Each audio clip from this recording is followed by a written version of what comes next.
Hello, everyone. My name is Gamaliel, but you can all call me G. Proverbs 27:19 has to be one of my most favorite Bible verses. I love it so much that I actually memorized it. It says, as water re- retracts What? the Ooh. Yo, make sure you cut that out. It actually says, as water reflects the face, so one's life reflects the heart. At first, I thought, who would be the perfect character that displays this verse? And the first one that came to my mind was Barney. Yeah, I don't know what goes on in my mind sometimes either, man. You know, Barney is a dinosaur from our imagination. After school, we sing and dance and listen to congratulations. But then I sat down to think, and I mean really think. Who has shown their heart through the things that they do? Understands what it means to turn your life around for the better. Finding out that true strength is not from violence and power, but through love and peace. I introduce to you Plankton. Plankton? I don't know. Yo, who put Plankton in the script? Hey, I'm talking to you. Who put Plankton on the script, bro?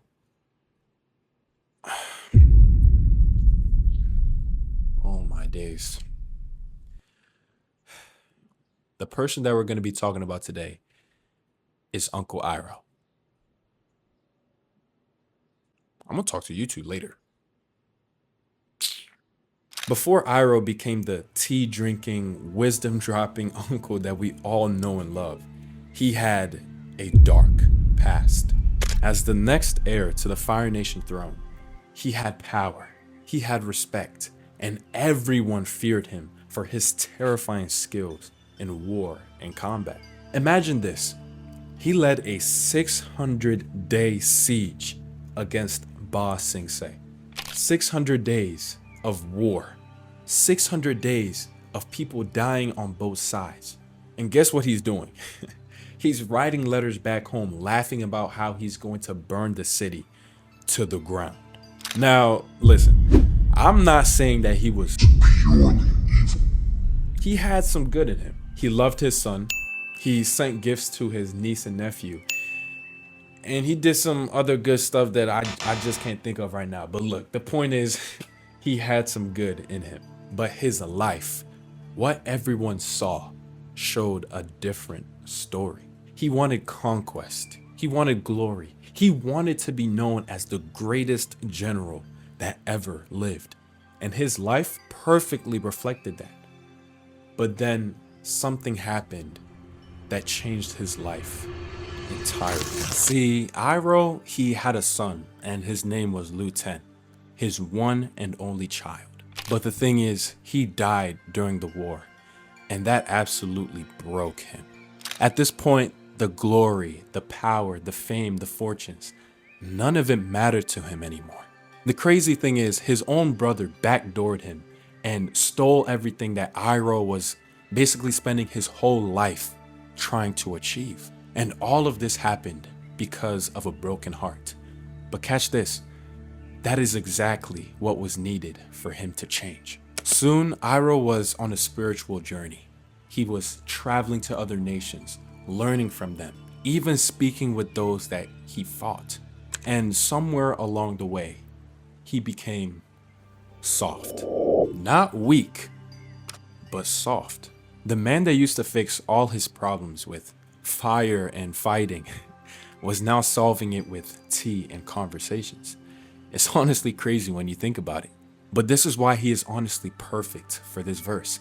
Because his heart changed, his life completely changed as well. Suddenly he was saying things like, I believe everyone can have second chances. I believe that people can change. And honestly, one of my favorites, sometimes the best way to solve your own problems is to help someone else. Do you see it now? When Iroh's heart was full of pride and greed and conquest. His life showed destruction, war, and fear.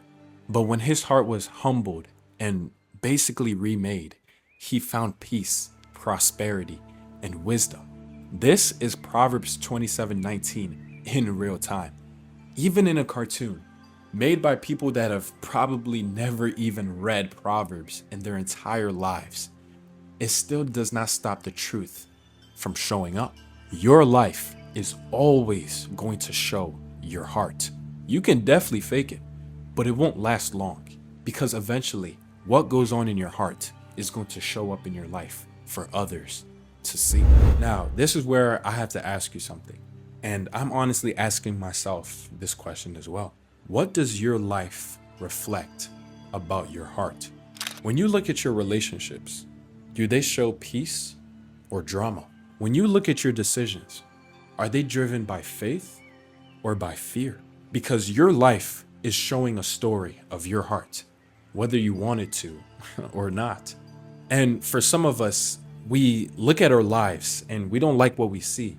So we try to fix the outside, whether it's new goals, new habits, or new routines that we try to start up. And for some reason, nothing ever sticks and nothing ever works. And it's all because you are spending too much time trying to change the reflection, but not trying to change what is being reflected. But the thing that I want you to know is that you cannot give yourself a new heart. It's just not possible. Iroh didn't just wake up one day and was like, You know what? I think I'm gonna stop killing people today. yeah. Absolutely not. Life broke him, and that is exactly what needed to happen for him to change. Now, I'm not saying that tragedy has to happen in your life for you to truly change, but you have to look for the person that can give you a clean heart, which is God. In Psalm chapter 51, verse 10, it says, "Create in me a pure heart, O God, and renew a steadfast spirit within me." See, David didn't say, "Fix my habit, God," or "improve my discipline." He asked God for a clean heart to be created inside of him. And the thing is, only God can do that. Iroh's transformation, it didn't come from self-help, but from a broken heart looking for something real. And when his heart found something better, then his life followed with it. And that could be your story as well. So here's the lesson that I want you to leave with today. Your life is a mirror, and it is showing you and everyone else around you what is going on inside of your heart. So the question isn't if it is reflecting, but what it is reflecting. And the most important question is, are you going to allow God to change what is in that mirror by letting him change what is in your heart? Because you can't fake it. The mirror does not lie. So think about it. Sit down and truly think about it. All right? I will see you, God willing, in the next video. And it's all because you were spending too much time trying to change the reflection, but not enough is and it's all because you were trying to change what is being reflected, but not and it's all because you were